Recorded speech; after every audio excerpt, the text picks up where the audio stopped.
Good news good news good news. खूप दिवस झाले आपण ज्या अत्यंत आनंदाच्या बातमीची प्रतीक्षा करत आहात ती बातमी तुम्हा सर्वांना देण्यासाठी मला आनंद होत आहे.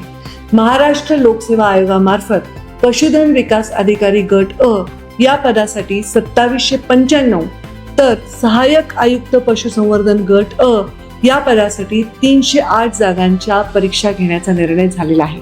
11 जून 2026 रोजी ही परीक्षा आहे आणि एवढे सर्व लोक पशुसंवर्धन खात्यामध्ये अधिकारी म्हणून जॉईन होतील. यामुळे पशुसंवर्धन खात्याच्या कामामध्ये खूप मोठा वेग येईल आणि आम्हाला ग्रामीण भागातील लोकांच्या आणि त्यांच्या पशुधनाची खूप चांगली काळजी घेता येईल. तर गुगलवर वर्तमान निर्णय सर्च करा आणि शासन निर्णय या विभागात तुम्हाला याची सविस्तर जाहिरात बघायला मिळेल. या निर्णयाबद्दल तुम्हाला काय वाटते आणि याची सुधारित जाहिरात PDF तुम्हाला बघायची असेल तर हा व्हिडिओ तुमच्या 3 मित्रांना शेअर करून चॅनलला फॉलो करा आणि कमेंटमध्ये तुमचं मत आणि PDF असे टाईप करा.